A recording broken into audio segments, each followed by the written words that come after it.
What's up everyone, it's Marco Hanna from PhoneDog.com, and about a week ago we received the LG G Watch, one of the first of the two currently available Android Wear devices, and well, I've been using it on my wrist for the past week or so, and it's time to give you my thoughts and feelings about LG G Watch and the whole Android Wear ecosystem after actually using it for about a week and a half. So enough of me talking, let's get into the full review of the LG G Watch. Alrighty, so I won't bore you with the whole story about Android Wear. Most of you know exactly what it is, and I did make a video explaining Android Wear a couple months back when they announced it. However, I will explain the LG G Watch since it's one of the two current Android Wear devices you can buy. So currently the LG G Watch is the most expensive Android Wear device, coming in at $229. It offers a metal and plastic build, a super lightweight construction, and this weird feeling soft rubber bracelet that you can swap out. It has an IPS LCD, unlike its only competitor, the Samsung Gear Live, with a Super AMOLED display. The display measures in at 1.65 inches and has a resolution of 280 by 280 because, well, it's a square. You also have a 1.2 GHz dual-core Snapdragon 400 processor,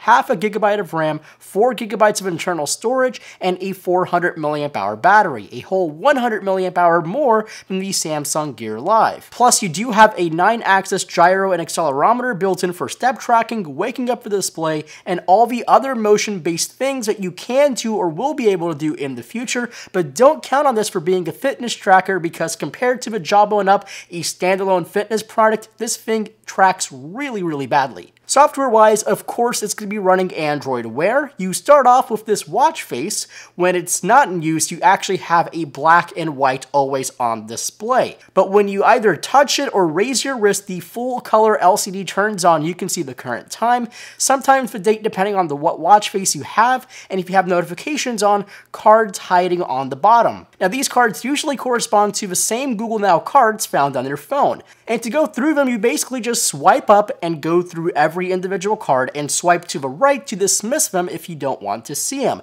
And they do get off your phone as well. But say you get a text message or some kind of hangout message, you can actually swipe and tap on the message. You'll see more of a context in terms of a conversation, and then you can use Google Now and voice recognition to give a response.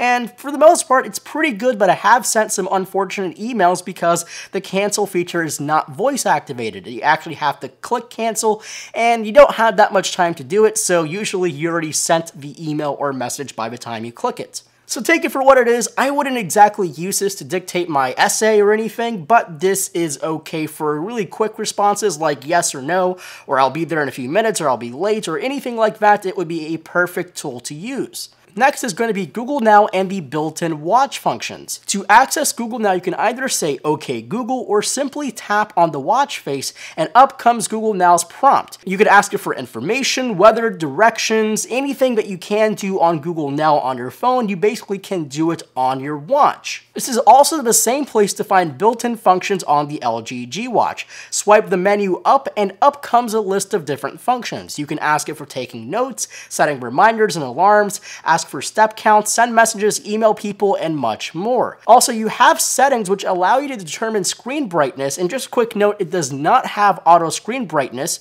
You also have the rest of the settings which are there on the mobile companion application as well. And honestly, that's about it for the LG G Watch. The functions right now are extremely limited.